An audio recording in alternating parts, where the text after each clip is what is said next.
So hey guys, how are you all? Welcome to. So we are back with a brand new movie on what if Naruto and Anko became leader and escape from Orochimaru movie, but before we start, be sure to subscribe to our channel and like this video. Now let's begin the story. Kakashi stared at the barred wall of his cell, mentally kicking himself for falling for such an obvious trap, but there wasn't much else he could do about it now. He'd recognized his attackers Hite-Ates as being from the new village of Sound. Very little was known about the village or its ninja, but it looked like he'd learn something, if only he could survive long enough to get the information back home. He tilted his head to listen as the sound of soft, hesitant footsteps reached him. Soon a young man was standing in front of his cell. Although he wore a Sound Hite-Ate, his uniform looked like a standard Konoha Chunin uniform, except that it was in Sound colors. There was also something familiar about him. Kakashi stared at him and then it hit him, the photo on Sandame's desk. Iruka. Kakashi whispered and the other nin jerked. You should feel honored that Konoha's vaunted copy nin knows your name, Iruka-kun. A voice called and Iruka dropped to the floor in a kneel, his head bowed. Orochimaru-sensei. He greeted respectfully and Kakashi's visible eye widened. Orochimaru? Things were looking very bad. What are you doing down here, little dolphin? Orochimaru stepped into the light and rested a hand on the dark hair. I was curious, sensei, forgive me. I have heard so much about him and have only seen him from a distance as a child. So Iruka was really from Konoha. Curiosity can be a good thing, but you should not be here. Attend to your duties, Iruka-kun. Hi, sensei. Iruka stood and moved away, but not before their eyes met briefly. Kakashi could see fear and hopelessness in the chocolate depths and realized with a spark of hope that the other man was not totally lost to Orochimaru, if he only had the chance to reach him. Hitaki-san. A soft voice called and Kakashi managed to lift his head slightly. Just outside his cell was Iruka holding a lamp in one hand and a tray in the other. He slowly opened the door and slipped inside, moving to kneel beside him. I brought you some food and water. It isn't much, but it was all I could find, he explained quietly. I have no weapons, so you can't steal them and escape, he added sternly, and Kakashi chuckled before stifling a moan. Thanks to your sensei, I'm in no condition to try, he stated dryly. Here. Iruka held a bowl to his lips. It's just broth. Kakashi drank eagerly since he had nothing to lose by trusting him. Iruka put the bowl down once he was finished. Why are you doing this? How did you know my name? Iruka countered. A photo on Sandame's desk. I heard him say your name one day. There is no mistaking that scar, even if you were only a boy in the picture. He misses you. He's sad when he looks at the photo of the two of you. He could see the shock in Iruka's eyes, although he managed to keep his face blank. After my parents died, he'd stop by when he could. He had me put on Sensei's genin team. Iruka said softly, refusing to make eye contact. You've been with Orochimaru that long? Iruka nodded. Kakashi was shocked that the other nin had any humanity left in him at all, and yet he seemed almost timid and kind.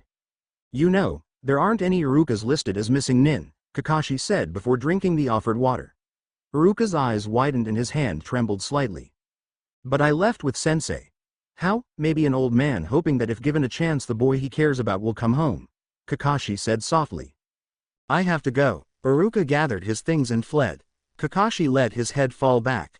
Was it true? Was that why Iruka hadn't been declared a traitor along with his teacher? Did Sandame really still hold out hope that he'd return one day? If so, then maybe he could make the Hokage's wish come true. It also explained why Anko clammed up when asked about her third teammate. Did she hold any hope for Iruka, or did she believe him to be loyal to the Sannin? Iruka lay on his bed thinking about what Kakashi had told him. Could he really return to Konoha? Surely Sandame would have had no choice but to list him as a missing nin, even if only as a low-ranked one. His thoughts slowly wandered back to his days on his genin team. He'd had a crush on Anko since the academy and had always been clumsy around her. Nori had been friendly enough though quiet. But that had all gradually changed under Orochimaru's tutelage. In a way he was lucky since he had been spared a lot of it in those days due to Sandame's interest in him, but that had caused the others to slowly begin to resent him even though he hadn't understood why back then. And then Nori had been killed on a mission, or so Sensei had claimed. Neither he nor Anko had witnessed their teammate's death. It was shortly after that Sensei had told them they were leaving Konoha for a while to train. Neither of them had thought anything of it, and Anko had paid with her life for their ignorance of Orochimaru's true motives. Iruka curled up into a ball. It still hurt to think of her death. To hear her screaming again for him to help her even as Sensei pulled him away, called her useless. That day had been the first time he had tried to run, but Orochimaru had easily caught him. Iruka's hand crept up to his bare neck. He was one of the few high-ranked ninja in the village that didn't bear the cursed seal, and for that he was glad. Orochimaru had told him that he would not risk his favorite until the seal had been perfected, and Iruka dreaded that day. He didn't want the extra power, not when he'd seen what it did to people, seen it slowly drain away their humanity. Could he help Hitaki escape? Even if he didn't go back to Konoha with him and Jut fled sound? But where could he go? Somewhere with no hidden village where he could live out his life peacefully, maybe as a schoolteacher. He rolled over, trying to clear his mind enough to sleep. Tomorrow was a big day. Sensei would be testing him and he had to finish the genin team lists. As he drifted off to sleep, the memory of a blonde baby surfaced. He'd be taking his genin test sometime this year too. Good luck, Naruto. Iruka sat still as Kabuto bandaged his ribs. He didn't like or trust the medic, but Sensei deemed him important and he was good at his job, so Iruka put up with him. All done, Amino-san. Orochimaru-sama was impressed with your performance today. Perhaps you'll be promoted. Iruka pulled his shirt back on and nodded. Perhaps. Thank you for your assistance. He bowed politely and went to leave. Orochimaru-sama instructed me to tell you that the genin lists are to be given to me, as he will be recovery for the next few days and unable to approve them. Iruka turned back, somewhat irked that his work needed the younger man's approval. Recovering, he asked. He will be transferring bodies in the morning to the copy nin. A single Sharingan is still better than none after all. That it is. You'll have the list by tomorrow. Iruka left the infirmary, keeping his face carefully blank. Why should he care if Hitaki was to be Sensei's new body? He didn't know the man, and had they met under any other circumstances he doubted the Junin would have hesitated to kill him. But something about the other man's presence had woken his conscience, and he found the thought of Orochimaru using his body sickening. He continued on to his rooms and locked the door, doing a quick scan for surveillance equipment. He did it regularly so his actions wouldn't raise suspicion if he was being monitored, but thankfully he wasn't. He quickly gathered what he needed and then sat down to finish the lists. He had to appear as if everything was normal for now. Hitaki-san. Iruka? He raised his head as the cell door opened to admit the sound nin. After the way he had fled the other night, Kakashi hadn't expected him to come back. Here, soldier pills. They're from my own supply, so they're clean. Iruka held the pills out. They'll know someone was in here if I take them. Kakashi protested, not wanting to endanger the other man for some reason. Doesn't matter. Neither of us will be here for them to find. Iruka stated firmly, but Kakashi could see the fear in his eyes. He'll kill you if we're caught, he warned. Maybe, but it would be preferable to living like this anymore. Thank you. For what? Kakashi asked before swallowing one of the pills. Waking me up. Iruka answered and then went to work on the chains. He helped Kakashi up and into a sound uniform. It'll do as long as no one gets too close. For the first time Kakashi noticed that Iruka was wearing the normal sound uniform as well. There's a shift change soon. The current guards will be half asleep and not alert since no one knows where the village is. We'll slip out just before the change. Stick close and do what I do. Anything happens, run and don't look back. Kakashi nodded, realizing that if someone sounded the alarm, Iruka intended to stay behind and buy him time. Thank you. Iruka flashed him a wiry smile as he opened the cell door again. Kakashi watched Iruka as he slept. They'd made it out without too much difficulty, although Iruka had killed a ninja who had had the bad luck to stumble across them while they were waiting to make their move on the gate. The way he had calmly killed the man had been a little disturbing considering they had been comrades just that morning, but it had been necessary. He just hoped Iruka could deal with everything he had been through once he was in a more relaxed atmosphere. Or would he handle it like Anko did? He shuddered a little at that thought. One Anko was enough. Iruka suddenly blinked and stretched, looking around to check their surroundings. How long did I sleep? Not long, you can get some more if you want. Kakashi offered, seeing the younger man was still tired. No, we better move while that soldier pill is still working. I don't want to have to carry you all the way to Konoha. Iruka stood and stretched carefully. He rubbed at his scar and then his hand drifted up to his sound hite. Kakashi watched silently as Iruka pulled the cloth from his head and stared at the musical note etched into the metal plate. Then he slammed it into a nearby rock with chakra increased strength, shattering the metal. He retied the cloth since it helped keep stray strands of hair out of his face and then offered Kakashi a hand up. Iruka followed Kakashi towards the main gates of Konoha nervously. He didn't know how to feel about being back or what could be done to him. He knew that Kakashi could sense his nervousness, but the older man remained silent. There wasn't anything he could say to make things better. Iruka's fate lay in the hands of the council and Hokage. "If you run, I won't stop you," Kakashi said suddenly, almost making Iruka jump. Instead he turned to Kakashi, eyes wide with shock. Even Kakashi was surprised by his words, but he owed Iruka his life and he didn't want to see him killed, which was a possibility if he stepped through the gates. He knew Iruka wouldn't go back to Sound if allowed to run. He had a feeling the younger man would run as far as he could and then settle down in a civilian village and give up the shinobi life. "No," Kakashi blinked at the strength behind that one word. "I won't run," Iruka stated firmly, head up and back straight instead of the almost half-huddled posture Kakashi had gotten used to seeing. He nodded and they stopped so Iruka could hand over his weapons. They'd both changed out of the Sound uniforms once within Fire Country's borders, but Iruka had remained armed in case searchers caught up to them. But he would enter Konoha unarmed, although Kakashi had not offered to bind him since Iruka was there of his own free will. "Hopefully I can get us straight in to see the Hokage," Kakashi told him, and Iruka nodded. The Konoha nin didn't comment as their pace slowed. Iruka was taking the time to look around a place he had once called home, a place he hadn't seen in 11 years. Kakashi made sure they were side by side when they reached the gates. "Hitaki-san," one of the guards said in surprise. "I need to see the Hokage immediately," he stated as he handed over his id that Iruka had somehow managed to retrieve for him. "Of course. Your companion." The guards were eyeing Iruka and his obvious uniform, especially his now simple cloth hite-8. "He has information for the Hokage's ears only. He's unarmed and I'll vouch for him." The guards looked at each other, unsure before eventually agreeing and allowing them through. Iruka immediately relaxed a little once inside the village, again staring around him in wonder.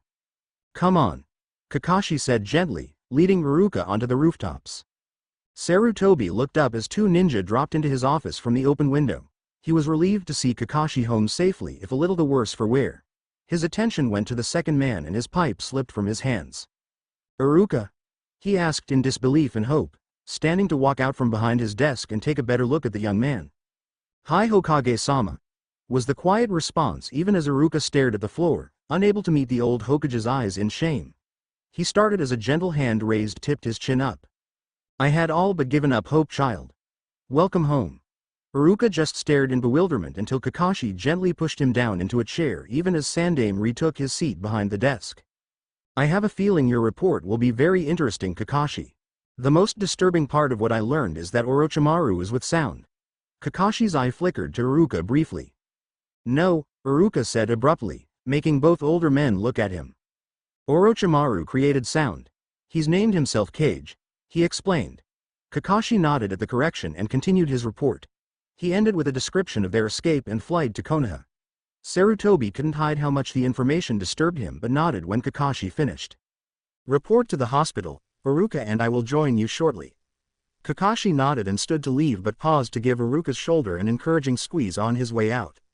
Iruka managed a weak smile in response. "Come Iruka." The Sandame led him to the hidden rooms behind his office, the rooms where he had once played with a Blue Eyes baby. He smiled at the memories. "Naruto has grown into a fine boy. He's taken your old position as academy prankster. He'll be taking the exam for the third time later this year," Sarutobi commented, correctly interpreting Iruka's smile. "I missed him. He wouldn't even remember me now," he said sadly. "His memory is amazing actually. He saw your photo and was curious as to why he could vaguely remember seeing you before." Iruka could only stare in shock. Naruto had remembered him. "I told him that you used to look after him but that you had to leave the village and would one day be back. He asks about you on the same day every year." "I'm so sorry," Iruka whispered, looking down. Sarutobi placed his hands on Iruka's shoulders, causing him to slowly raise his head again. "You were still a child, Iruka, and you were taught to always obey your sensei. If anyone should be sorry, it is me for placing you with him." "But Anko, she died because I didn't help her. I wanted to but he pulled me away," Iruka confessed. "Iruka-kun, Anko is alive." Iruka's eyes widened in shock. "What? She survived the seal and one of our teams found her in the lab. She is a Junin now," he explained to the shocked young man. "She must hate me," Iruka said sadly. "No, she is angry at herself for being unable to keep Orochimaru from taking you. You were never declared missing because it was believed you were dead," Sarutobi explained and then frowned. He hated to ask but it needed to be dealt with and quickly for everyone's safety. Do you have the seal, Iruka? He dreaded the answer, but to his surprise Iruka shook his head, pulling his shirt down to reveal unmarked skin. It still isn't perfected to his satisfaction. He said he wanted nothing less than perfect for his favorite student. Iruka said hoarsely, swallowing hard. He made me study it, maybe I can do something for her. Just seeing you will help, I'm sure. There's no way I can just come back. I've been a sound nin for the last 3 years, Orochimaru's apprentice. Iruka said almost desperately. And I dread thinking about what you have been through. As much as I wish it wasn't necessary, you will have to be questioned. I expected no less, Hokage-sama, Iruka assured him. Sarutobi smiled at him. I believe you have truly come home, Iruka. I don't believe you were sent here as a spy. He assured the younger ninja. Thank you. Come, we need to have you examined by a doctor. I will stay with you during your questioning. Ibiki is sometimes too enthusiastic in his work. Morino Ibiki? The same. I always knew he'd make a good interrogator, Iruka said with a small smile. One of the best. Sarutobi agreed. Iruka sat very still in the chair he'd been restrained in, watching as Ibiki got everything ready. Sandaime had made it very clear that he wasn't to be treated roughly since he had returned of his own free will and had agreed to the questioning without complaint. The old Hokage was seated against the wall, directly within Iruka's line of sight, for which he was grateful since it was helping him stay calm. His sensei's training did have some benefits. He could sit perfectly still longer than even most other shinobi. He tensed slightly as the door behind him opened and the Hokage nodded at someone in greeting. A gloved hand rested briefly on his shoulder and he relaxed, recognizing Kakashi just from that small touch. Sure enough, the older man moved into sight, freshly showered and in a clean uniform. Iruka too had been allowed to shower first, using hot water for the first time since leaving Konoha. Orochimaru didn't care much about creature comforts, at least for others. His skin was still slightly red from the heat, but it had been worth it to feel truly clean and warm. He'd been given the standard dark blue clothes that made up a Chunin's uniform, though minus the vest, the same as his old uniform, just in Konoha's colors instead of sounds. I'm ready to begin, Hokage-sama, Ibiki stated suddenly. Kakashi leant against the wall beside the Hokage and made eye contact with Iruka, who gave him a small but grateful smile. Are you ready, Iruka? Hi, Hokage-sama. Iruka licked his lips nervously and then a cup was suddenly in front of him. Truth serum. Ibiki informed him and Iruka nodded, taking a deep breath before opening his mouth and swallowing the liquid that was poured in. Since he was cooperating, he hadn't been given the type that had to be injected, for which he was grateful. No truth serum was pleasant, but the injected ones were the worst. He swallowed and waited for the serum to kick in. Orochimaru had trained him to resist most serums and to have a certain amount of immunity to many poisons, but Iruka forced himself to let this one work as it was meant to. He knew he could throw off the effects if he had to, and that helped him relax and not fight it. He blinked slowly as the world slowly became distant and blurred. He's ready, he heard Ibiki say as if from a great distance. Proceed. The Hokage said and Ibiki nodded. What is your name? Yumino Iruka, he answered dully. Age, 26. Where have you been for the last 11 years? Traveling for 8, he never told me where we were. Rice Country, Sound Village for 3. You never left the village? No, Orochimaru didn't let me leave. Had free reign in village but not allowed outside the walls. Didn't want to lose his apprentice. Sarutobi closed his eyes at Iruka's tone. This young man was not the exuberant, playful young teen he'd once known. Did you ever try to leave? After Anko I ran, but he caught me, dragged me back, punished me. Punished how? Iruka shuddered and swallowed as if fighting the serum. It's okay, Iruka, he can't hurt you anymore, but we need to know. Sandaime spoke up and Iruka relaxed. Whipped. Scars on my back. Kakashi winced. He'd been what? 15. Who whips a 15-year-old, let alone their own student? Did you ever try to leave again? Couldn't. Drugged or chained when not training. Hurt so much. Iruka whimpered and tried to curl up but started to struggle when the restraints stopped him, not really aware of what was going on. Kakashi moved to his side and cupped his face. Calm down, Iruka, you know where you are. You're in Konoha. The drugs are making the memories feel real, but you're no there. Just relax. He soothed and Iruka slowly relaxed again, brown eyes trying to focus on Kakashi but failing. That's as Iruka, you're safe. Instead of returning to his place against the wall, he stood beside Iruka, gripping his hand. When did the drugs stop? Ibiki continued once Iruka was calm again. When I gave up. Iruka whispered brokenly, and Kakashi remembered the look in his eyes that day at the cell. Didn't care anymore. Stopped chaining me too, but I didn't try to leave. Where would I go? No one wants me, he stated as if repeating something he'd been made to memorize. Kakashi squeezed his hand. Why create sound? Still mad at Sandaime because of Yondaime and for stopping the experiments. Founded Sound, named himself Cage. Gathered missing nin and people nobody wanted, trained them. Iruka shocked them by suddenly smiling. He let me teach at the academy when children started arriving. I always wanted to teach at the academy one day. Had to teach what he wanted though, but I tried to teach them what I'd been taught too. They were so eager, but then they'd graduate and change after that, especially if they got the seal. They rely on it, lose their humanity. I hate myself, should have stopped it. Iruka was yelling and sobbing, trying to scratch at his wrists. The three ninja exchanged looks before Kakashi knelt and rolled Iruka's sleeve up, staring at the skin intently. There, so faint they almost couldn't be seen, were a series of fine scars. Obviously he had had the best medical care afterwards for them to heal so well that their own medics had missed them. You tried to kill yourself, Kakashi stated in shock, and Sarutobi shut his eyes in pain. He should never have assigned Iruka to Orochimaru, but he had hoped the team would cement the Sanin's ties to Konoha. Instead, 3 promising teens had been destroyed. Anko was no longer entirely sane, Nori was dead, and Iruka had had 11 years of hell. Slit my wrists. Stupid Kabuto healed me. Said Orochimaru-sama would be unhappy if all his work went to waste because I died. The "sama" was spat out, but it was the name that caught their attention. Describe Kabuto. Late teens, gray hair in a ponytail. Annoying glasses, he's always pushing up his nose. Disappears all the time, but sensei trusts him, says he's important. A spy in Konoha would be considered important. He resented the attention I got as sensei's apprentice. Could have it for all I cared. So lonely, don't want to be alone anymore. That's enough, give him the antidote, Sarutobi ordered. One more question please, sir. Sandaime stared at Ibiki before nodding. Why did you return to Konoha? Had to get Hitaki out. Sensei wants the Sharingan badly, was going to transfer to him, use his body. Couldn't let him. He knew my name, said Sandaime missed me, that I wasn't listed as a traitor. He saw me, not Orochimaru's precious student. Talked to me even knowing that. Woke me up, made me care again. Told him to run if we were spotted. He needed soldier pills to even move, I'd buy him the time to escape. Remembered Naruto, missed him so much. I just wanted to come home. Iruka was crying again, rambling but still barely understandable. That's enough, Ibiki. The man nodded and administered the antidote.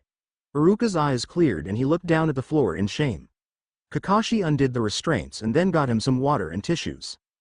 You have nothing to be ashamed of, Iruka. That you survived so long is a miracle. I'm satisfied. There will be no more interrogation. For now you will remain in the rooms behind my office until we can find a way to bring you back to life. You may choose 3 people outside those here who will be allowed to see you. Iruka stared at the Hokage in shock. I can come home, he asked, unsure. You are home, Iruka-kun. Sarutobi assured him. Iruka swallowed and thought about it for all of 2 seconds. Anko and Naruto. There's something you need, Hokage-sama? Please sit, Anko. She eyed him but sat down in front of his desk. Some information has come to light regarding your old genin teammate. He started and she paled slightly. You found his body? She asked quietly. She'd always half hoped that he had survived their sensei's perverse experiments, but if he had they could only meet as enemies. No, he is very much alive, although different from the boy we knew. He is lucky in a way since he escaped your fate. He indicated her neck and her hand moved towards the seal. He doesn't have the seal? She asked in disbelief and Sarutobi nodded. Apparently Orochimaru wanted to perfect it before using it on Iruka. Wait, he's here? In Konoha? She asked in shock. Yes. In a cell, right? Who caught him? Where? There's no way he came back on his own. He's been with Sensei for 11 years, Hokage-sama. To last that long he has to be loyal to him.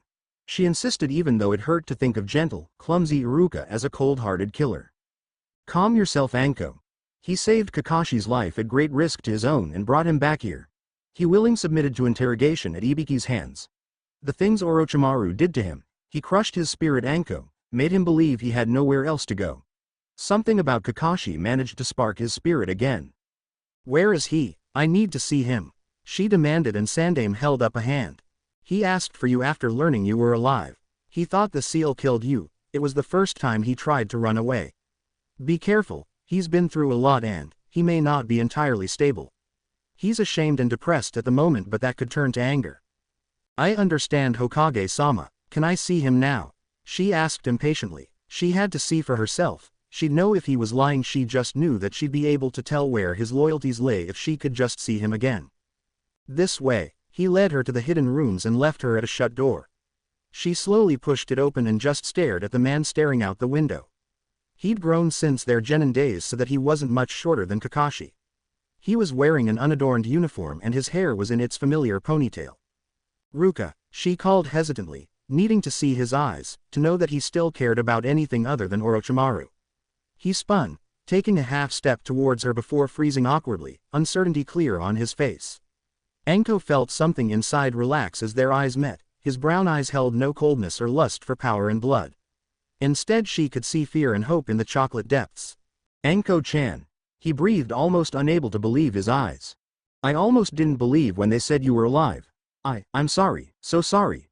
I should have stopped him. Iruka looked down. How? We were kids, Ruka. You did everything you could. He dragged you away by the hair. When I woke up in the hospital and you weren't there, I figured you'd be next, only there wouldn't be a passing Konoha team to find you in time. We all thought you were dead, she told him.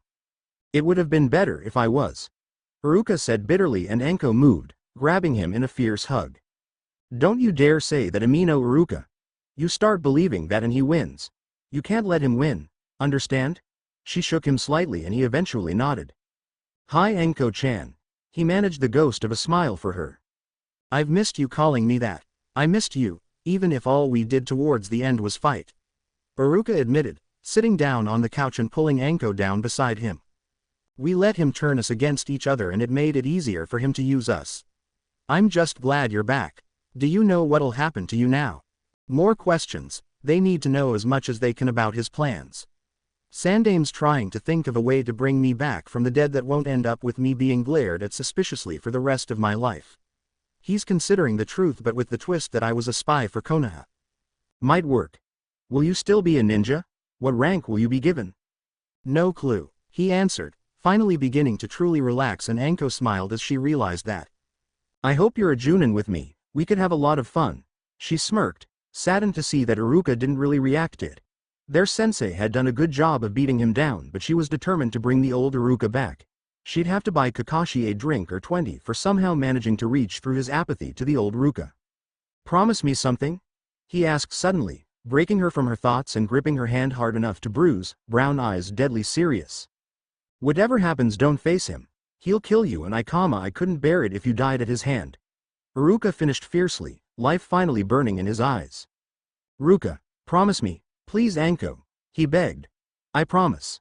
Iruka graced her with a smile, one that reached his eyes. He let her hand go and hesitantly pulled her close, hugging her and burying his head in her hair. Anko stiffened in surprise for a second before returning the hug. No one had done this since Iruka had left. No one really wanted to get that close to one of Orochimaru's students. Please don't let this be a dream, he whispered brokenly, so softly she almost missed it, and her arms tightened around him, trying to offer comfort. I haven't done anything, old man. He smothered a chuckle at the first words out of the boy's mouth. I know you haven't, Naruto, he told the boy, pulling out a well-loved album. Oh, you have new pictures for Nii-san's album? Naruto grinned in excitement. He enjoyed the time they spent on the album. I thought you'd like to be the one to give it to him, Sandame said gently, and Naruto froze, eyes going wide. He's back? The boy asked quietly, unable to believe it. Iruka-kun is home, Naruto, Sarutobi assured him with a smile. Yay. Naruto bounced around the room and Sarutobi smiled. Naruto had few reasons to be genuinely happy like this. You can see him in a few minutes, but I need to tell you a few things first. Naruto stilled at the serious tone. Is he hurt or something? Naruto asked, worried. In a way. He did not leave Konoha by choice. His sensei took him away when he fled. No one honestly knew if he was dead or alive until he showed up with one of our Junins yesterday.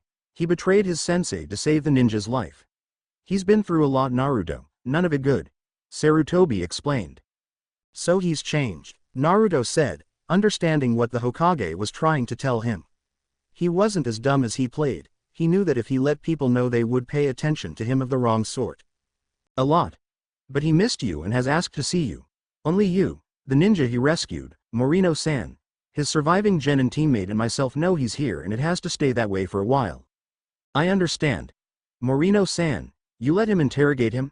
Naruto glared, protective instincts in high gear, making Sarutobi hide a smile. Iruka agreed to the questioning Naruto-kun. Only truth serum was used. You better be telling the truth, old man. Naruto was still glaring. Sarutobi handed him the album. You know the way. Naruto nodded and moved into the hidden passage. He came to the door and raised his hand to knock but paused. He quickly straightened his clothes and made sure his face was clean. He didn't really remember Iruka, but he still wanted him to like him and be proud of him. Since Iruka had left, only the old man had been there for him and he was always very busy. Taking a deep breath, Naruto knocked, holding the album tightly. The door opened and he smiled. Iruka looked down to see a short blonde smiling up at him, some sort of book clutched in his hands. He smiled down at the boy and let him inside. Naruto, he said softly, and suddenly the boy was hugging. You're back. I knew you'd come back, the boy stated. I'm sorry I left you. The old man said your sensei took you away, so it's not your fault. He suddenly thrust the book out to Iruka. This is for you. Old man Hokage, and I made it for you. Well, he did it till I was old enough to help. Iruka took the book and sat down, Naruto curling up beside him to his surprise. He forced himself not to tense up at the boy's presence and opened the book to see a picture of himself awkwardly holding a blonde baby boy. He smiled softly at the memory and slowly began turning the pages, watching as Naruto slowly grew. The only other person in the photos after Iruka left was the Hokage. Where were Naruto's friends? You're at the academy now? He asked, and Naruto nodded. Yep. This'll be my third try at passing the genin exam, he admitted. Your third try? Iruka asked, frowning slightly. Naruto shrugged. The instructors don't like me. They call me demon when they think I can't hear and never help me in class. But it's okay, I'll pass for sure this time. Iruka felt a flash of anger at the teachers. Sandaime had made the law to give Naruto a chance, but they still held him back. What about your friends? Kiba skips class with me sometimes and Hinata shared her lunch with me when some older kids stole mine. Naruto shrugged and Iruka closed his eyes. Even in Konoha, Naruto had been as long as he had been in sound. If Naruto failed a third time, he frowned at the thought, but then he remembered another option, one he doubted the blonde knew about. The question was who? As much as he'd love to take the boy on himself, he knew he wasn't ready, plus he didn't want anyone else learning sensei's techniques. He wasn't sure who was around that would treat Naruto right. Maybe Anko? Surely she had learned other methods since she had to have had another sensei to get to Chunin. Kakashi seemed like he might be a good option as well. Naruto could learn a lot from the famous copy nin. Iruka Nisan? Iruka focused back on the present and smiled at Naruto. Sorry, I got lost in thought. What did you call me? He asked, puzzled. Nisan. Iruka swallowed and looked down. You don't want me as your brother, Naruto, you don't know. And I don't care. You and Sandaime are the only people I've ever had. I was going to look for you myself, but the old man said I should wait till I was a ninja so I could defend myself. More like the Hokage had used it as an excuse to delay his search, since if he had found them he'd be dead or worse. Iruka wondered what excuse the Hokage would have used once Naruto was a ninja. I've changed a lot, Naruto, you might not like me anymore. Iruka tried again. You're sad and quiet, but you're still Iruka. Your sensei hurt you, didn't he? Naruto asked seriously. Yes, Iruka answered softly and was surprised when Naruto hugged him again. Well, he's never going to get the chance to hurt you again. I won't let him, and neither will the old man. You'll be happy again one day, Nisan. Iruka couldn't help but smile slightly at Naruto's optimism. I hope so, Naruto-kun. He hugged the boy back. He wants the Sharingan. He was going to make do with Kakashi's since it was available, but now he'll switch back to his original target, Uchiha Sasuke. He plans to give the boy the seal and sometime within the next 2 years, but I don't know exactly when. His secondary goal is to destroy Konoha, and he is constantly looking for allies to help do so. Iruka explained. Sarutobi, Ibiki, Kakashi and Anko were spread around the room, listening intently. The Chunin exams would be the perfect opportunity, Anko stated. He could easily slip in using a foreign team's identity. The Uchiha's up for Rookie of the Year, right? The Hokage nodded. Odds are his sensei would nominate his team then. The second exam would be his best chance since the teams are alone. Then attack during the third exam when nearly everyone is in the stadium. Packed in like that with civilians, Ibiki picked up and then trailed off at the thought of just how bad it could be. It would be a slaughter. Kakashi finished unnecessarily. Especially with Kabuto as his eyes and ears. Kabuto? Iruka tensed and paled slightly. He's a genin. The fact that his senseis never mentioned he has tendency to vanish makes his whole team suspect. We've put them under discreet surveillance. Ibiki told him and Iruka nodded. The exams make sense and would fit with his sense for the dramatic. It would also explain why he was concerned with genin teams this year. Usually he gives me free rein with them, but this year he was triple-checking everything. Iruka explained. So we turn the trap around on its maker. We continue on as usual so that he doesn't suspect anything. I'm sorry Iruka, but this means you'll have to remain hidden until the third exam. Hopefully when there is no word on you he will believe Kakashi killed you as a traitor after your escape. You ran off after escaping or we had you quietly executed. If that is the case his plans shouldn't change. Enbu will be hidden amongst the spectators and replace two of our teams. Ibiki, you will be in charge of the first exam, Anko the second and Hayate the third. Kakashi, I'd like you to take a genin team this year, the Uchihas. You're the only one you can train his Sharingan when it appears, but do not neglect the rest of the team for him either. Make sure they're as prepared as possible in case Orochimaru finds them at some point. I prefer you not to nominate them this year, but if you truly believe they are ready I won't stop you. Sarutobi paused to look at the group. I'll recall Jiraiya. His toads will be a great help against any snakes summoned. We need to be prepared for anything. Iruka, I'm giving you a choice. You can help protect the academy students or be with me under Henge. If you do, I'll have to face Orochimaru. Iruka finished for him. No Iruka, Anko protested. You made me promise to stay away from him. You can't fight him, she begged. Kakashi and Ibiki stared at the Hokage, but Sarutobi knew Iruka would have to face his sensei again if he was to ever heal. I will go with you Hokage-sama. You'll need someone who knows what to expect from him in a fight. They could all see the fear in his eyes, but there was also determination, something that had been missing for a long time. I can fight him. He tested me before I helped Kakashi and he doesn't hold back much in those fights. I only broke my ribs this time. Anko's eyes widened. Iruka had improved, a lot, since their genin days if he could walk away from a fight with a Sannin. But had the price been worth it? She had the feeling Iruka would say no. Sarutobi nodded and held his hand out to Iruka. The younger man held out his hand and a brand new Konohite 8 was placed in it. Iruka looked at the strip of blue cloth and then up at him, smiling. For now your rank will be that of a Tokubetsu Junin. You'll be evaluated properly after the exams and your rank either confirmed or changed. Thank you Hokage-sama. Iruka stood and gave a respectful bow. We'll adjourn for now and meet again in a week. They nodded and began to leave, only Iruka staying since he couldn't leave. May I have a word Hokage-sama? He asked just before Sarutobi left. Of course Iruka-kun. It's about Naruto. He's told me some of how he's treated at the academy and I'm worried about his chances of passing. I was wondering if the apprentice system is still an option?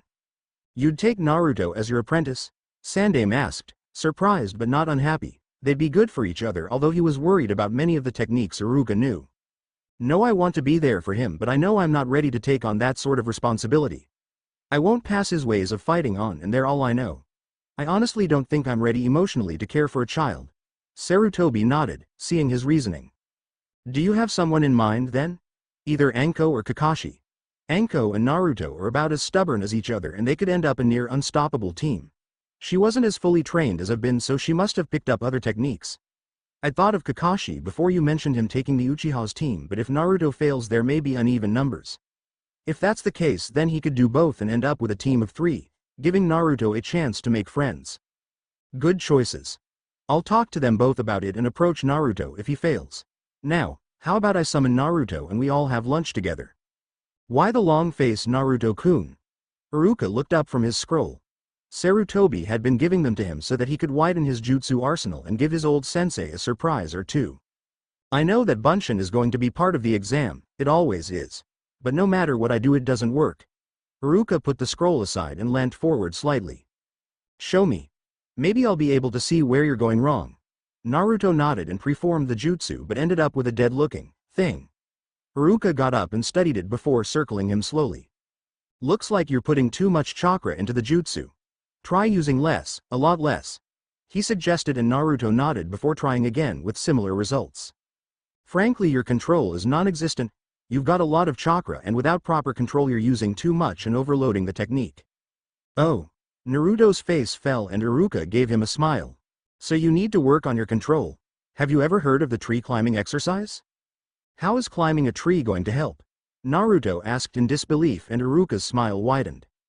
Because you'll be using chakra to climb the tree. Iruka explained the exercise carefully. Naruto thought about it and then smiled. Thanks, Nissan. He hugged Iruka and ran out of the room. If you need more help, ask for Hitaki, Kakashi, or Anko. You can tell only those two that I sent you. He called after the running boy and got a shouted response.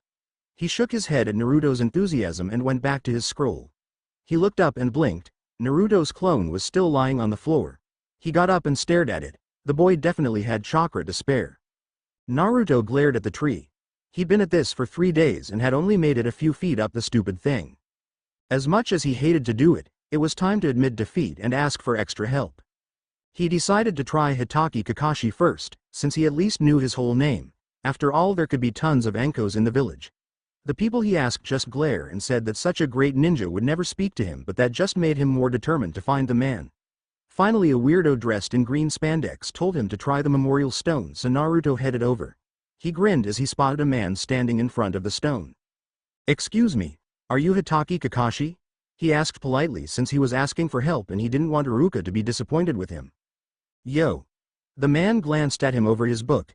Naruto looked around and then motioned for him to bend down so he could whisper. Amused, Kakashi did so. Iruka Nissan said I could ask you for help. The boy backed away nervously and Kakashi could see he was expecting to be told to leave. He smiled behind his mask and put his book away. Ask away, Naruto. Blue eyes widened in shock and then Naruto grinned. Well, he said I have no chakra control, so he told me this exercise where you climb trees. But I just can't do it and I've been trying for 3 days. Kakashi nodded. Lousy control would explain the results Sandaime had shown him in Anko. The boy had the knowledge but not the control to execute the techniques he knew. Show me your tree. Naruto took off and Kakashi ran to catch up. He was pretty fast for a kid. They stopped at a little used training ground, a good choice for Naruto. Naruto pointed at a tree and Kakashi could see the cuts where Naruto had marked his progress. Let's see what you can do. Naruto nodded and ran at the tree. He made it about 4 feet up before falling, flipping back so he could land on his feet. Kakashi frowned. He appeared to be doing it correctly, so why wasn't he progressing? Again. I did it. Iruka smiled as Naruto ran into the room. It was a good thing they were soundproofed. Watch. Naruto concentrated and then walked up the wall and onto the ceiling. Iruka laughed and clapped. Congratulations. Try Bunshin again now. They both groaned at the clone that appeared. Sure, it was an improvement but not enough to pass. Naruto tried again but the results weren't much better, making Iruka frown. This doesn't make sense. Your execution is flawless and your control is good enough, so why isn't it working? Maybe I'm just not meant to pass, Naruto groaned. Nonsense. Did you get help with the tree climbing? Yeah, I tracked down Hitaki-san. He figured out what I was doing wrong and even stuck around till I could run up and down the tree, though he did read his book the entire time. Looks like you'll need to find him again because I can't figure out what's going wrong, Naruto groaned. Great. I spent a whole day looking for him last time. At least I know where to look this time. Thanks, Nissan. Naruto hugged him and left. He's an eager student when someone takes the time to go through things with him. Iruka turned and smiled at the Hokage. If things had gone differently, maybe I would have been one of his instructors, Iruka said wistfully. Sarutobi smiled sadly at him before lighting his pipe. I've had one of the older training grounds sealed off if you'd care to show an old man what you've learnt. What, if I'm seen? My most trusted Anbu have surrounded it so that no one will see a thing. I thought you might like some fresh air. You should also look in the closet. Curious, Iruka went into the bedroom and smiled as he removed the standard Junin vest, slipping it on over his shirt and pulling a roll of bandages out of one of the pockets to bind his lower legs. Practiced hands situated his kunai holster and pouch and refixed his hitai before he slipped his sandals on. Now you look like a true shinobi of Konoha. Sarutobi guided him to a full-length mirror and Iruka stared at his reflection in shock. He smiled slightly. I definitely like the color scheme better. Kakashi wasn't surprised to find the Hokage in the hidden rooms, but what was surprising was the condition both men were in. What happened? He asked, scanning the room for threats. Calm down, Kakashi, it was merely a friendly spar. No offense, Hokage-sama, but throwing your opponent into a cliff does not count as friendly. Iruka winced as he felt his ribs, bruised but not cracked. Sandaime chuckled. Iruka had shown more of his old self in the last few hours than in the rest of the time since his return, and it gave him hope that the younger man was beginning to heal, however slowly. "So what can we do for you, Kakashi?" "It's Naruto. He came to me for help with the Bunshin Jutsu." "Do you have a problem helping him?" Sarutobi asked as Iruka stiffened. "You know I don't, Hokage-sama. We tried everything I could think of and he still can't do it. Although he has improved, he can now make two half-dead things. It's his chakra. He just can't not overload the jutsu." The seal was designed so that the Kyuubi's chakra would be changed and absorbed, but this side effect was never considered. "Do you have a solution, Kakashi?" "Kage Bunshin. He definitely has the chakra for it. I can't give permission for an academy student to learn that, however, if he were to see someone using it and manage to work it out from there." "Understood. Another thing is his taijutsu. Frankly, he's hopeless at it. He telegraphs his moves more than even an academy student should, and the moves themselves are too simple. Most of the time they're not even done properly. Without anyone willing to teach or train with him, Naruto has had to do his best alone. You don't believe he'll pass, do you?" Sarutobi knew what Kakashi's answer would be but asked anyway. "No, but it isn't necessary for him to take the exam. I'll take him as my apprentice. Since that will leave a team of 2 come graduation, I'll take them as well. Naruto needs to learn more about interaction or he'll never make it past Genin. I'll summon Naruto and we'll tell him the good news now." Sandaime left and Iruka smiled. "Thank you. For what?" "Taking the time to see past the demon. He won't disappoint you." "What's going on?" Naruto asked suspiciously as he stared at the only 3 adults who didn't hate him. At least he assumed Kakashi didn't, since the man had been helping him, but he couldn't be certain yet. "Nothing's wrong, Naruto. Were you aware that there is another option for students who don't pass the Genin exam or have skills generally not utilized by a standard Genin team?" Sandaime asked, and Naruto shook his head. "Any ninja of Junin or higher rank has the option of taking an apprentice. Such an offer has been made for you." "But who?" He glanced at Iruka, but he shook his head. "As much as I would love to, there isn't really anything I could teach you," Iruka told him sadly, and Naruto nodded, his gaze going to Kakashi, who nodded. "I want to take you as my apprentice," the Junin told him. "Why?" "Because I think you have a lot of potential. The academy hasn't worked for you, but you shouldn't be penalized for that.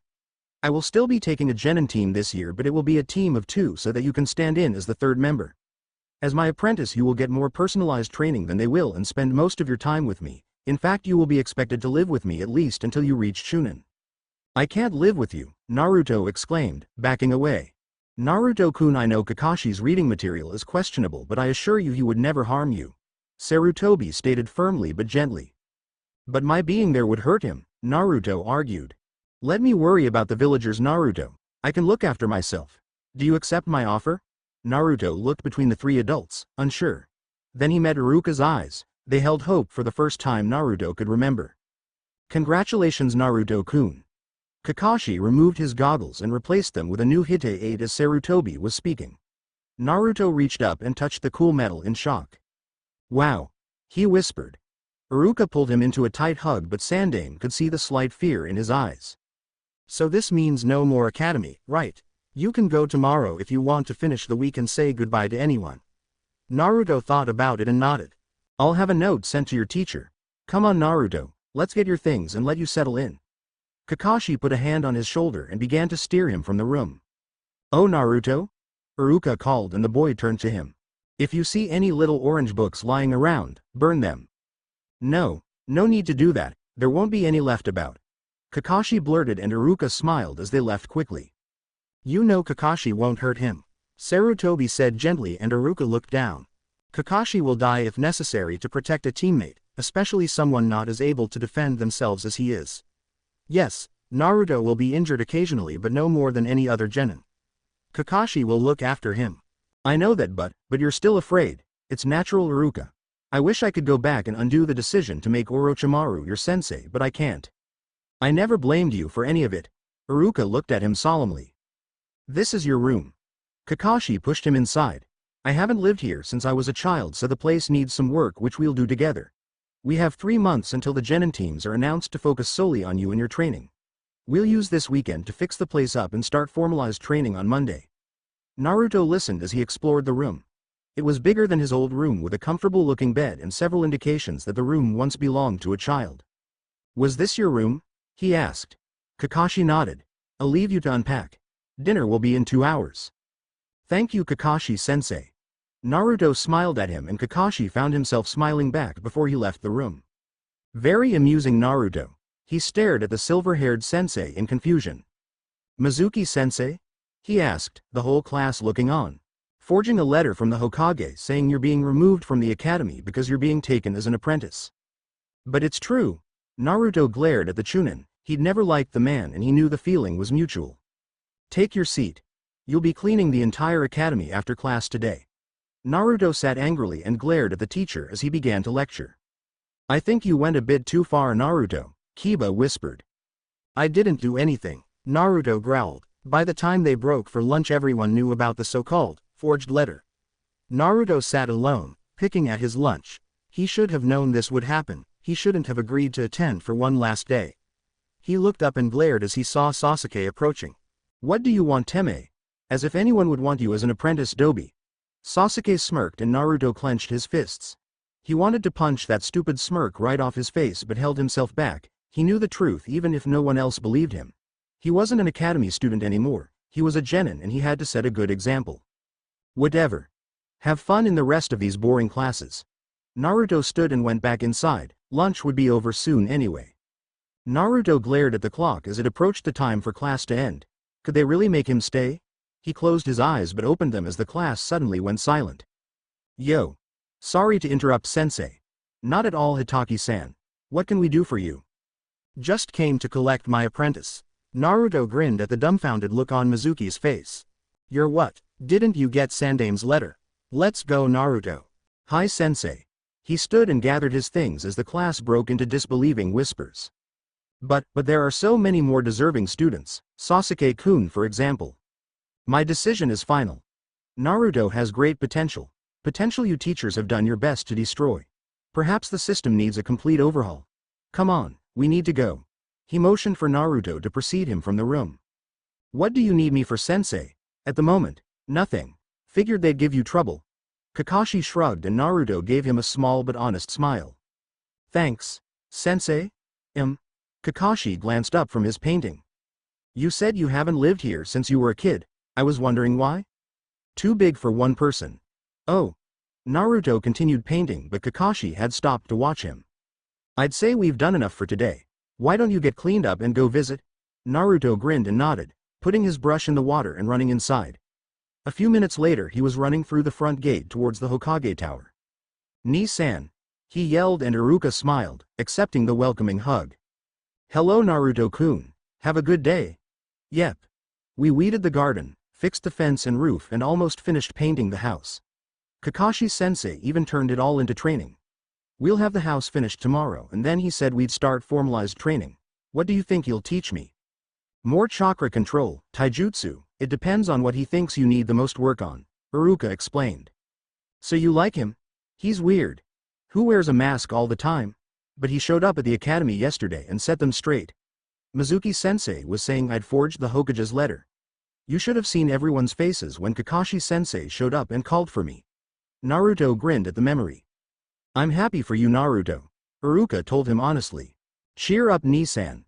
The old man said you get to leave here for the Chunin exams. That's only 7 months away. Naruto said innocently, not knowing what they expected would happen during the exams. And then it hit him. Naruto would be on the Uchiha's team. Do you think maybe next year I can take the exam? Naruto asked, bringing him out of his thoughts. Huh, next year? Iruka blinked. Well, there's no way I'll be ready this year, but what about next? Iruka smiled and felt himself relax a bit. You should be, if you work hard. Great? Iruka couldn't help smiling at his enthusiasm. He had never gotten to participate in the formal exams. Orochimaru had just given him the rank one day after they'd fought. I better go. Dinner's soon. Be good for Kakashi-san. Does that mean no pranks? Naruto asked innocently as he reached the door. Naruto. The boy laughed as he fled. Iruka watched carefully over the next few months as Naruto flourished under Kakashi's tutelage. The masked man had burnt the horrid orange jumpsuits to demonstrate a Kaiden jutsu in the second week of training, forcing Naruto to get a new wardrobe. It was then that the shopkeepers learnt the boy was now under the protection of one of their most famous ninja. Needless to say, Naruto no longer had any trouble shopping. He now wore black pants and sandals with a dark red shirt and a black jacket trimmed in red. He also taped his lower legs and wore fingerless gloves. Iruka had been shocked by the sudden drastic change in wardrobe, shocked and scared until Kakashi had explained why Naruto had always worn the jumpsuit. Then he'd been plain mad and the shopkeepers never knew how lucky they were that he couldn't leave the tower. Iruka had also noticed the slow disappearance of Naruto's foxy grin. Instead, more and more real smiles were appearing. True, happy smiles. With Kakashi's protection, he was finally able to be himself, no longer worried about how he was going to pay for everything or when his apartment would next be vandalized. Naruto's skills improved until he was finally at normal academy level in everything and above it in some areas like ninjutsu. Since he was no longer a student, Kakashi had taught him Kage Bunshin and he used it very well, since with his stamina he could keep up a large number of clones for a prolonged amount of time. And as time passed, Iruka slowly lost his misgivings and became actual friends with Kakashi. Yes, he had suggested the man as Naruto's sensei, but he had always held the fear of him using Naruto as his own sensei had used him. But now that fear was gone. Plans for the Chunin exams were complete and the Genin exams would take place in a few days. "So who do you think you'll be getting, sensei?" Naruto asked as they walked towards the academy, 2 hours late. "I know we're getting the Uchiha boy," Kakashi said, watching Naruto's reaction from behind his book. "Because of the Sharingan?" Naruto asked and he nodded. "Makes sense, I guess. Do I have to be nice to him or can I prank him?" the blonde asked, a mischievous look in his eyes that Kakashi was happy to see. The teen had been subdued since finding out about being the Kyuubi's container.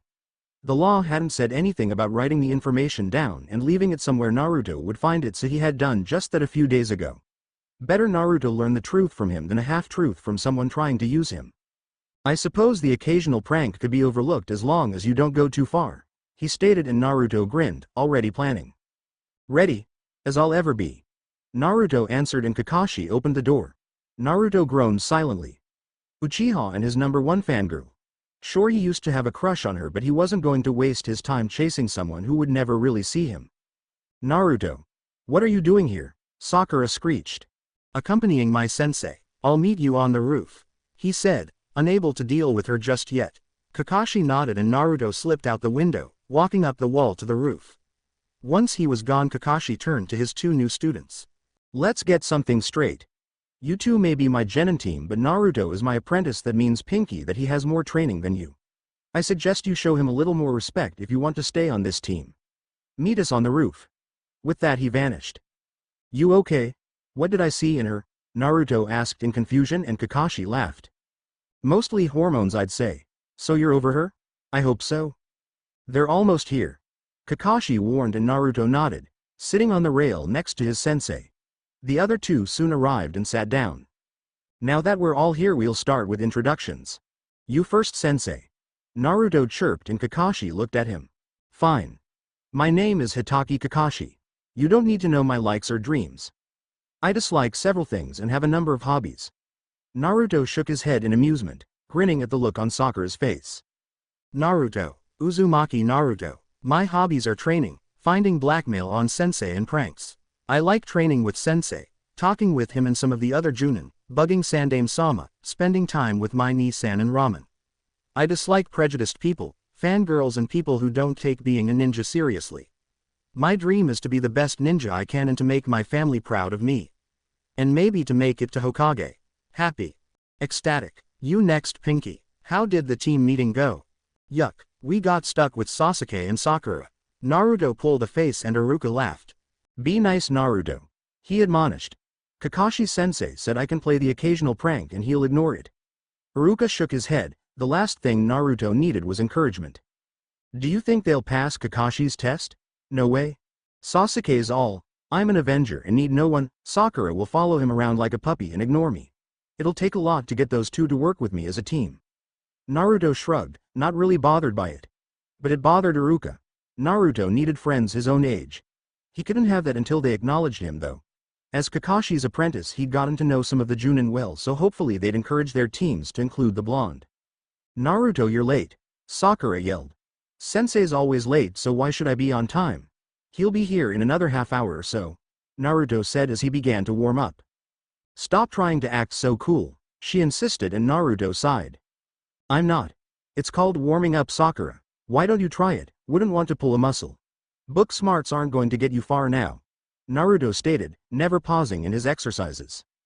You've changed, Dobi. Nope, just stopped acting. Morning sensei. Naruto called. Where is it, Naruto? Kakashi growled and Naruto grinned. Where's what? Oh, that. You left it out, so I followed Nisan's advice. Naruto shrugged. You're dead. Naruto dodged, putting a clone in his place. The test, sensei. He yelled. You can kill me later. Good point. Kakashi put his kunai away and took out an alarm clock. The test is simple. You have until noon to get a bell off me. Whoever doesn't goes back to the academy. To make it more fun, Naruto will be participating but without the risk of returning to the academy should he fail. But you could get hurt, sensei. Yeah, right, he's a Junin Sakura. We won't even bruise him. Naruto knew that for a fact. He'd been trying for the last 3 months after all. I suggest you come at me with the intent to kill. Start, now. All 3 teens vanished. He knew exactly where they were, of course, but it wasn't bad. He ducked suddenly as a rain of shurikens sailed harmlessly overhead. One-on-one, Naruto-kun? He asked, smiling. Figured I might as well show them what they're up against. Naruto called from the trees. Kakashi knew it was a clone, but he destroyed it anyway. So let's see what you've learnt. Hey Sasuke, what do you want, Dobi? You do realize the only way to get the bells, don't you? Yes, by staying away from idiots like you. You don't attack a Junin head-on like that. Naruto shrugged. We were messing around. Though I'd be nice and give you two an idea of how he fights since I already knew. Yeah, right. Sasuke walked off. Sweet yourself. Naruto shook his head as he heard Sakura scream. Think you overdid it, sensei. Maybe. Didn't realize she'd take seeing Uchiha injured that badly. Kakashi shrugged. She's a fangirl. Suppose I should go wake her up. Can you please kick Sasuke's ass? Pretty please? Kakashi laughed, ruffling Naruto's hair before vanishing while Naruto went to find Sakura. Sakura opened her eyes to see Naruto leaning over her. He pulled her to her feet and then stepped back. Sasuke-kun. We have to find him. Why? He's hurt Yubaka. So you fainted? You fell for a genjutsu, Sakura. Sasuke's facing sensei right now. Naruto began to walk away. We have to help him. Why? He doesn't want help. Had she worked it out? Oh. Naruto felt like hitting himself. He was very glad Kakashi had yanked him from the academy or he'd be just as clueless, probably more so actually. Fine, let's go. He changed direction to head for where he could sense Sasuke. Kakashi had vanished a few seconds ago. What he saw when he entered the clearing made him crack up. Sasuke was buried up to his head in the ground. Naruto. Sakura stepped around the laughing blonde and froze. She screamed and fainted again, leaving the two boys to stare at her. Need a hand? Naruto began digging Sasuke out and he glared but began helping. He was soon free of the hole and Naruto lifted Sakura, earning a look from Sasuke. What, can't just leave her here? I'd never hear the end of it. Naruto shrugged and Sasuke nodded. He opened his mouth to speak but the alarm rang. This time when Sakura woke she couldn't move. What? She looked around to see Sasuke sitting on the ground with Naruto lounging nearby. Congratulations, neither of you should go back to the academy, Kakashi said and Sakura smiled. You should quit being ninja. By fighting me in the open, Naruto gave you the perfect opportunity to watch my fighting style and plan accordingly.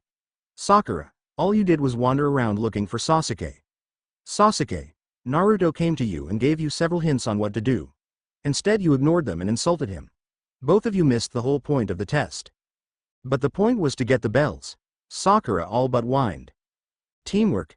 Naruto yelled, frustrated. Only by working together would we have a chance of getting the bells. He's a Junin, we're Genin, work it out. Thank you, Naruto. Kakashi frowned slightly. Naruto was not dealing with this at all well.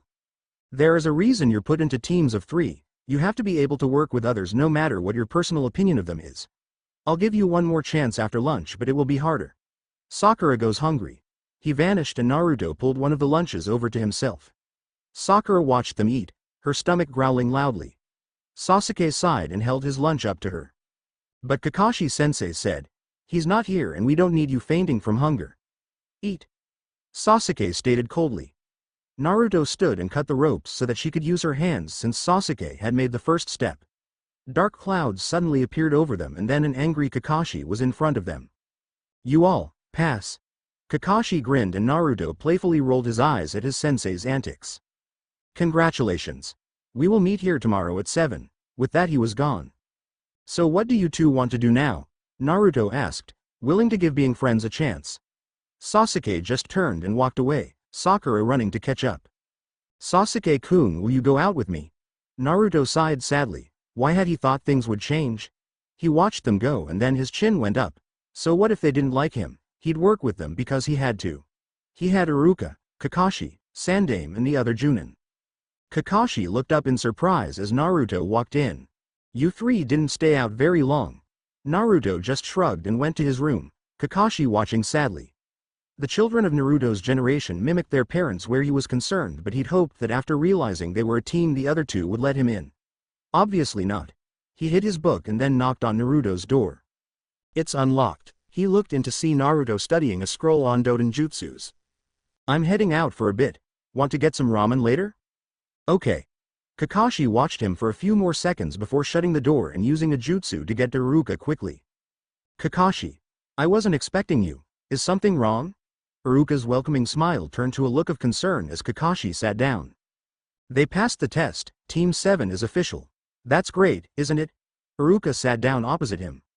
Sasuke thinks Naruto is an idiot and to be ignored. Sakura follows Sasuke and snubs Naruto. I left the three of them to spend time getting to know each other and Naruto was home not 15 minutes later. Kakashi explained and Iruka looked down. I see. How did Naruto take it? He's in his room studying quietly. He may not like either of them but he was willing to try. Now he'll close off. Iruka said sadly. He's been hurt by rejection too many times, he won't easily give them another chance. He needs friends his own age, a support group.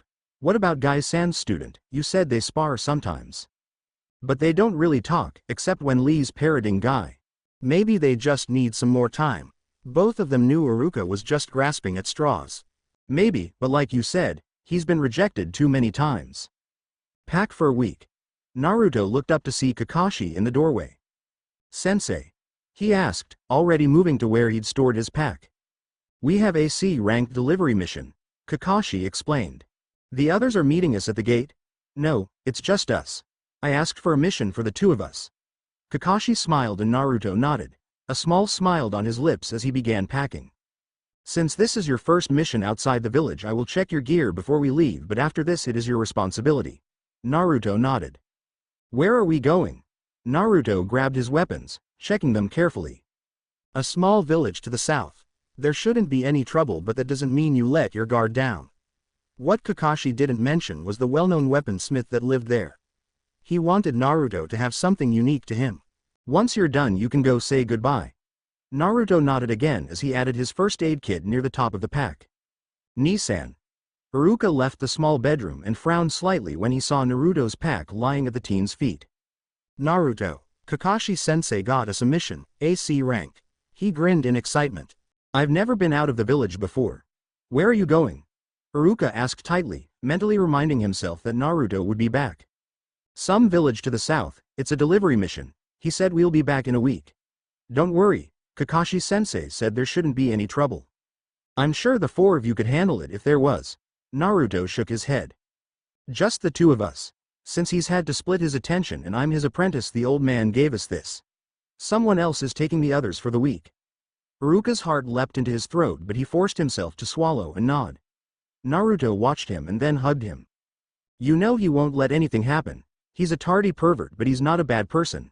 We'll be back before you know it. Naruto pulled back and grinned. Got to go, don't want to be late. Naruto shouldered his pack and turned to go. Naruto. The blonde turned back. Be careful, I will. I'll pick you up a souvenir. He flashed a grin and was gone. Hey Naruto. He turned and waved at Sakura. Where are you going? She asked as she caught up to him. Mission. He answered, walking quickly. It would look bad if his sensei beat him to the gates after all. Don't lie. We don't have a mission. You don't, sensei, and I do. Sakura snorted. Why would Kakashi-sensei take you on a mission? Because he is my apprentice Sakura and this is a mission for the two of us. Said your goodbyes? Hi sensei. Good, I need to talk to Sakura for a minute. Naruto nodded and moved closer to the gates. Kakashi pulled Sakura aside and stared down at her, disappointed. I had hoped that your attitude would have improved by now, Sakura. Frankly, Naruto is 100 times the ninja you are and yet you continually put him down. He is my apprentice and as such there will be times when only the two of us have a mission. You need to grow up fast if you want to survive the life you've chosen.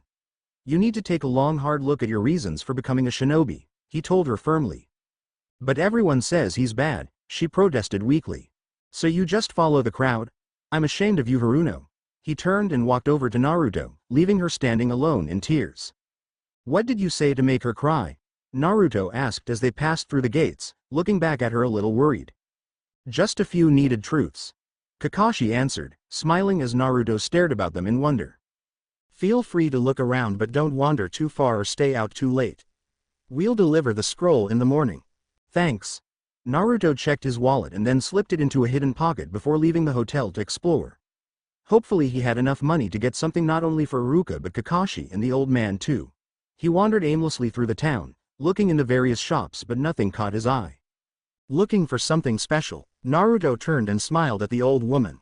For my older brother. She nodded and led him around to another section. Rare to see ninja here, she commented and Naruto shrugged. Just going where my sensei tells me to. He answered flippantly. He smiled as he saw a small dolphin carved from some sort of stone. Beautiful, isn't it? She smiled and he nodded. 20. He thought about it and then nodded again. I'll box it for you. He followed her over to the counter and watched as she boxed and wrapped the figurine. He handed over the money and took the box. I hope your brother likes it. I'm sure he will. Thanks, Naruto grinned and left, wanting to hide the box in his pack before doing any more shopping. Iruka started to turn as the door opened only to stagger as a blonde missile slammed into him. He smiled and hugged the boy as he got his balance back. I'm back. Did you miss me? Naruto grinned up at him. Iruka ruffled his hair and began looking him over for injuries, making Naruto laugh. I'm fine. We didn't have any trouble at all. I got you something. Thank you. Iruka accepted the gift and slowly unwrapped it before opening the box. He reached in and smiled as he pulled out the beautifully carved dolphin.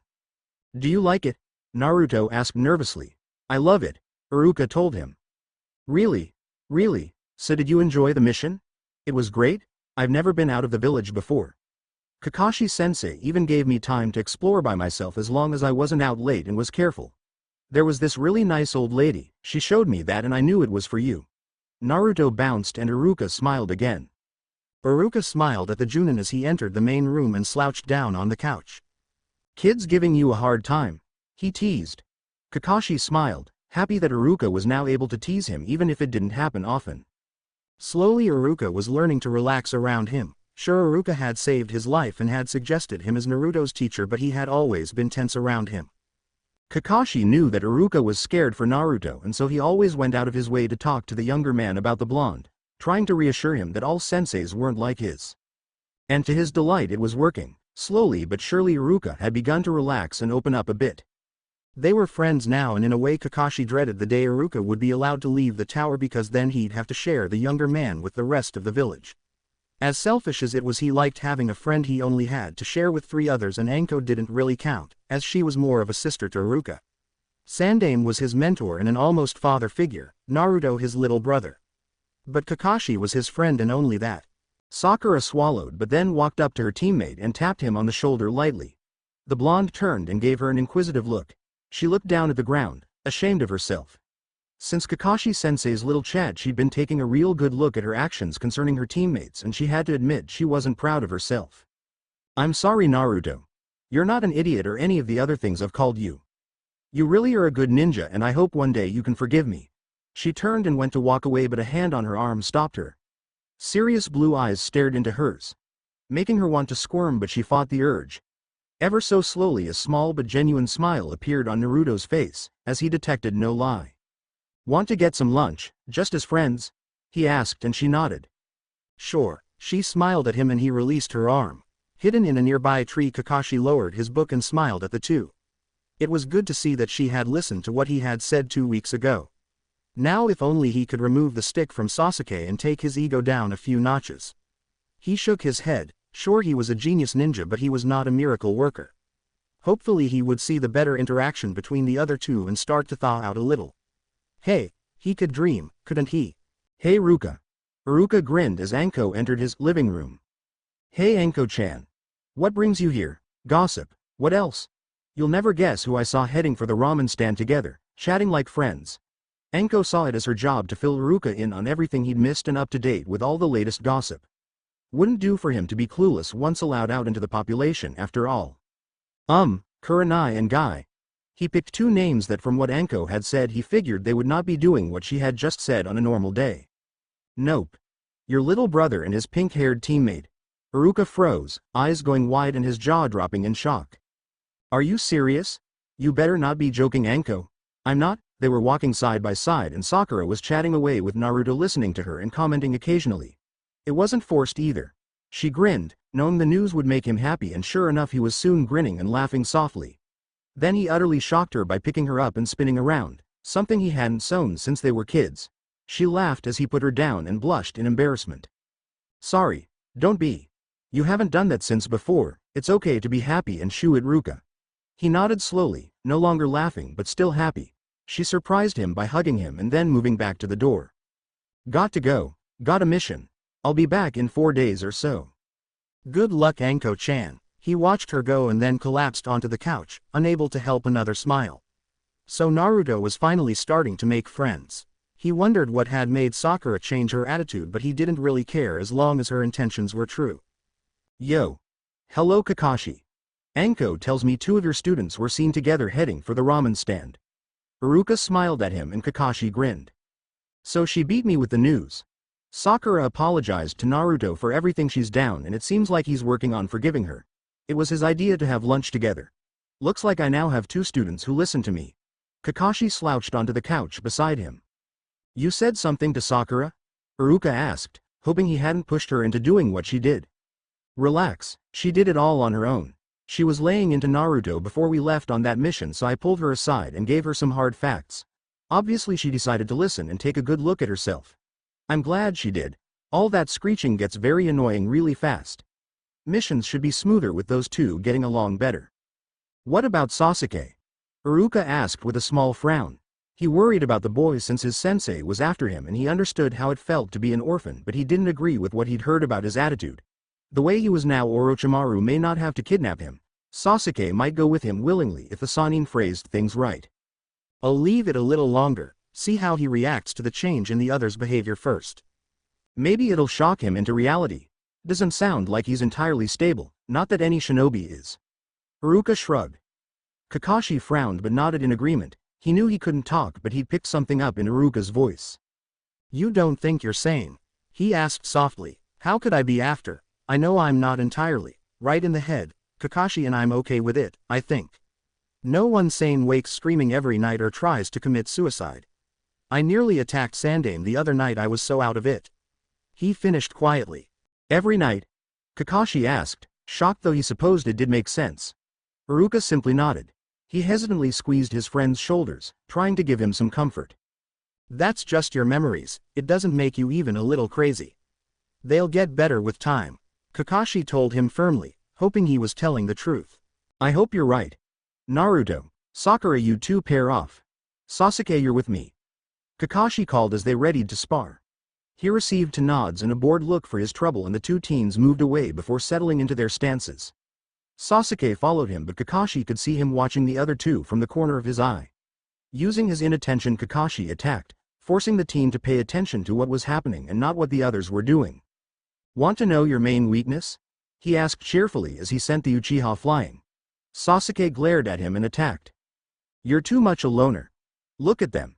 Even after how she's treated him, Naruto's put that aside to give friendship a chance. You're walking a lonely and self-destructive road, Sasuke. Sasuke's glare went up several dozen notches and his attacks become stronger as he fought to prove Kakashi wrong, but in reality all he was doing was proving him right. Kakashi sighed and walked over to where Naruto was now helping Sakura with her taijutsu. Finished already, sensei? The blonde asked and Kakashi nodded. Good work, you 2. Nice to see you getting along better. He gave them his usual smile, only visible through the up curve of his eye. Sakura smiled. Thanks, Kakashi-sensei. Naruto's a good teacher, said blonde, blushed ever so slightly at the praise. Well, let's go pick up a mission. He led the 3 towards the mission room, Sasuke sulking in the back as the other 2 chatted amicably. The dark-haired boy ignored all attempts to include him in the conversation, much to Kakashi's disappointment and annoyance. Iruka smiled as both Kakashi and Naruto walked in, Naruto bouncing in excitement and Kakashi smiling. Sakura and I sparred today and she actually asked me for help, and then she told Kakashi-sensei that I'm a good teacher. Naruto told him as he jumped onto the couch, making Iruka laugh. Kakashi shot him what appeared to be an amused grin. The mask made it hard to tell for sure, before sitting down as well. It's great that you two are getting along now, Iruka said honestly, happy for Naruto. The three looked up as the door opened and Sarutobi walked in, smiling to see the three together. Hey old man. Naruto greeted happily and the Hokage smiled. Hello Naruto-kun, Kakashi, Iruka. I'm glad I caught you two here. A mission's come in and I think it'll be a good learning experience for your team, and you and Naruto have already completed a C rank before. Sarutobi explained.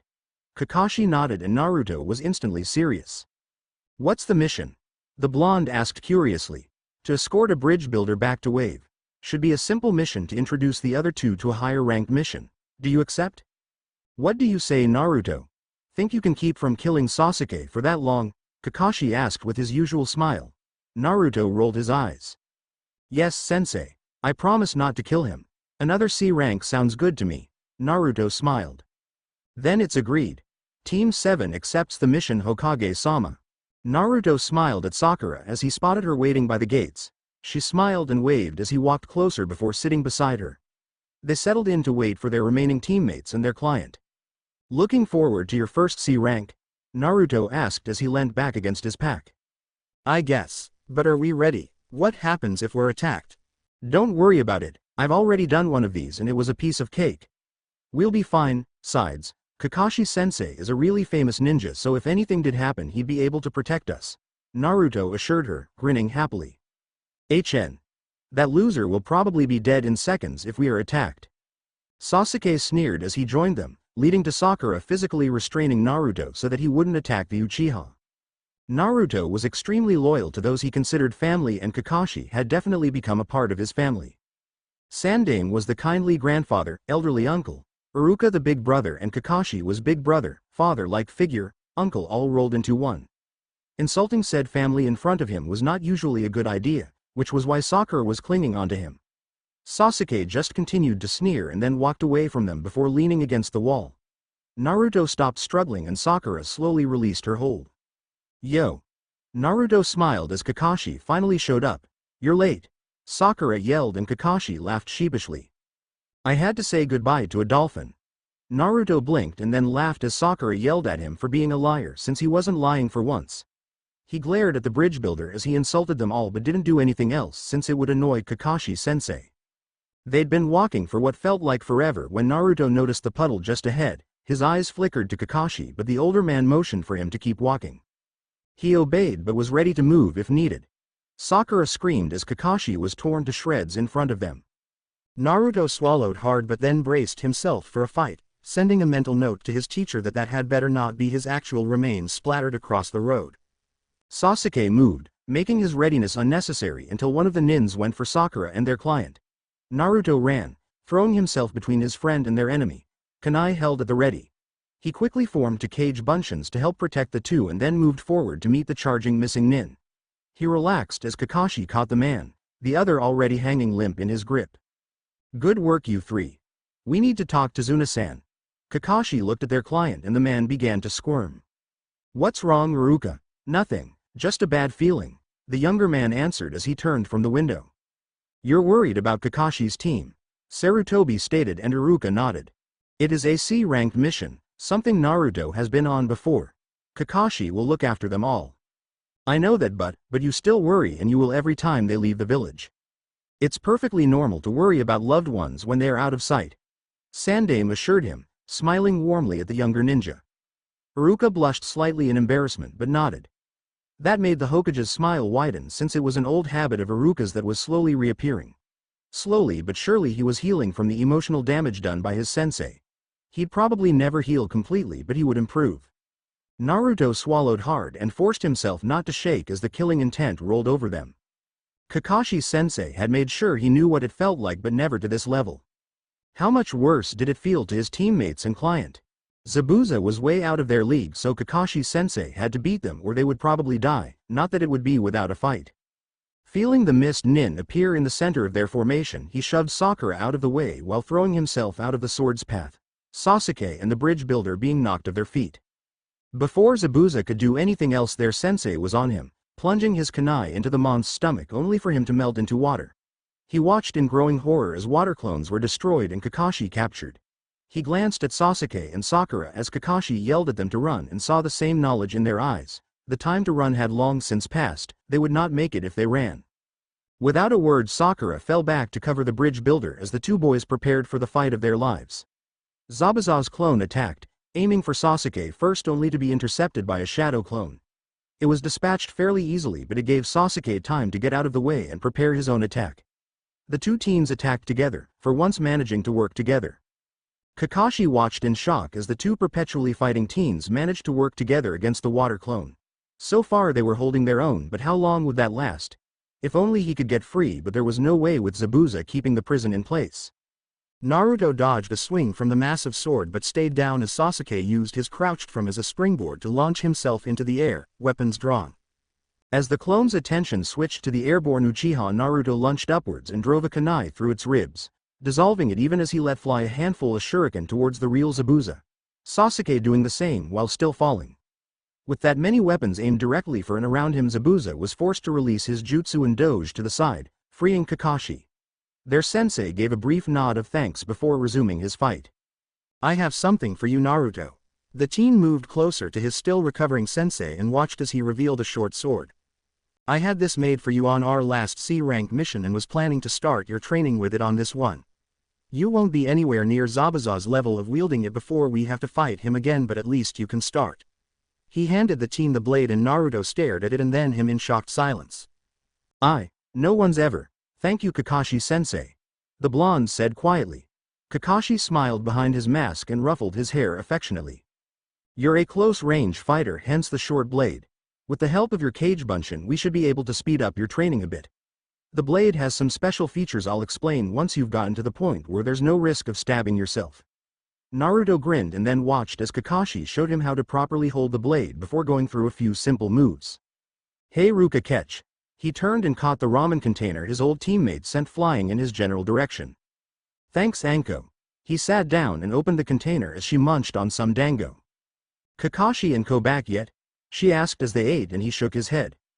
Something's gone wrong. I can feel it, he whispered, and she put a hand on his shoulder. Kakashi's good, Iruka, really good. He won't let anything happen to the kids. They'll be back soon, you'll see. I hope so. He smiled at her. Better finish that before it gets cold. He nodded and began eating again. At least you'll be out of here soon. Only 3 weeks till the exams. Yeah, 1 month and 3 weeks until we're invaded. Don't be such a pessimist. Just, be careful.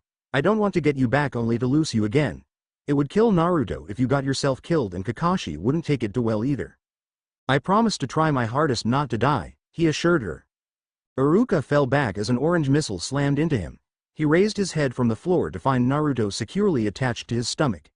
Fear slammed into him as he struggled to sit up and then check the blonde over for injuries. Naruto, what's wrong? Are you hurt? He babbled in panic. Hearing movement at the door, he looked up to see Kakashi hovering. Kakashi. The older man shook his head and motioned for Iruka to see to Naruto. Once sure the boy was unhurt, Iruka wrapped his arms around him and held him close, surprised to feel tears soaking through his shirt. 10 minutes later, Naruto was asleep. Kakashi gave him a hand up and Iruka put Naruto into his own bed before rejoining Kakashi in the main room. What happened? Iruka asked, voice filled with dread. Mission went south. The client lied about what was going on and it turned into an A rank. We ended up facing some mist nin, including the demon of the mist. Iruka went pale, his eyes wide. The rest of your team? He asked shakily, but Kakashi smiled. Fine, other than Sasuke's wounded pride. Kakashi assured him, and Iruka relaxed a bit. But they weren't ready to kill or watch people die. We were ambushed and I got captured. Naruto managed to get Sasuke to work with him while Sakura guarded the client. They put Zabuza's water clone and got me free. After the fight I passed out from chakra exhaustion, but they managed to get us all to safety, and Naruto even continued helping Sakura train while I was out. Sasuke. He reminds me a lot of myself when I was his age but darker. We faced Zabuza and his accomplice again at the bridge. The boys took on Haku and I faced Zabuza. With the mist I couldn't see what happened, but Sasuke was taken out in a way that made it appear like he was dead. Needless to say, Naruto became mad. For a second I thought, it felt so much like the day the fourth died. Iruka went pale as he realized what Kakashi was saying. But Naruto's okay now. He's fine, the seal's intact and he's shown no ill effects. From what he's said, when he beat Haku, the boy begged him to kill him and Naruto finally agreed. If it wasn't for Haku sacrificing himself for Zabuza, Naruto would have made his first kill. As it is, Naruto managed to get Zabuza to see what Haku meant to him and he was killed fighting against his employer's thugs. Then the townsfolk showed up and the army ran off. Naruto now even has a bridge named after him. Kakashi fell silent and watched Iruka, nervous about how he would react to Naruto being put in that situation. I never wanted him to face that sort of thing, but that's what it means to be shinobi. He's blossomed under your training in ways I couldn't have imagined, and I know you'll do everything in your power to keep him alive. I guess, a part of me wishes he'd never become shinobi, but then I think that's selfish.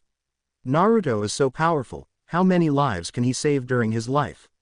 And I want to save him from that. Sounds like what any older brother would want to do. Kakashi answered with a small grin and a shrug. Kakashi listened as the upcoming exams were discussed, still fighting with himself over what to do. Naruto was ready for the exams. Ability-wise, so was Sasuke, and Sakura wasn't that far behind anymore. But when it came to teamwork, Sasuke seriously dragged them down. Plus Orochimaru wanted the boy, which was another reason not to nominate them. Plus Iruka would kill him if anything happened to Naruto. But Sasuke was also the perfect bait to make sure Orochimaru went through with the plans Iruka knew about. Kakashi sighed and stepped forward. Hopefully Iruka would make his death quick if not painless. Do you really think we're ready, sensei? Kakashi looked over at Naruto. They were eating in for once, so it was just the two of them sitting at the dining room table. Ability-wise, yes, you've come a long way since I took over your training. Sasuke's ninjutsu is at the right level and Sakura has come a long way too. There's only one thing that could make this more dangerous than normal. Sasuke being a teme? Naruto asked with a small grin, and Kakashi chuckled but nodded. You and Sakura make a good team now, but with Sasuke refusing to cooperate, things could get deadly. Despite the fact that you can advance in rank individually, the exams push teamwork for the most part. And with Orochimaru after Sasuke. Do you want me to say no? If this needs teamwork, only one of us has to refuse, right? Naruto offered, and Kakashi smiled at how far the blonde had come in such a short time. You need to make your own decision, Naruto. I just don't want you making a decision without all the facts. Hey Nissan. Iruka smiled as Naruto walked in, but it faded at the look on Naruto's face. What's wrong, Naruto? He asked worriedly, but the boy smiled. Kakashi-sensei nominated us for the Chunin exams. I know Sasuke will say yes, and I'm pretty sure Sakura will too, so that leaves me with the deciding vote. Kakashi-sensei thinks we're ready individually, but our teamwork sucks thanks to the Teme. Plus there's the whole Orochimaru thing. I don't know what to do. Naruto shrugged and sat next to Iruka. Iruka sighed and really thought about how to answer. I know I don't want you in danger, and these exams will be more dangerous than usual, but you are shinobi now, Naruto, and danger is a part of the life. So if you want to participate, then do it. Just promise me you'll be careful, and if you see Orochimaru, you'll grab the others and run as fast as you can for help. Sakura waved as she saw Naruto approaching. Sasuke completely ignored them both until Naruto reached them. So, she asked, still not entirely certain with her decision. I'm in. Naruto answered with a grin, and Sakura smiled. If Naruto said yes, then she was in the end. Thanks for watching. Also remember to subscribe and like this video. See you in the next video.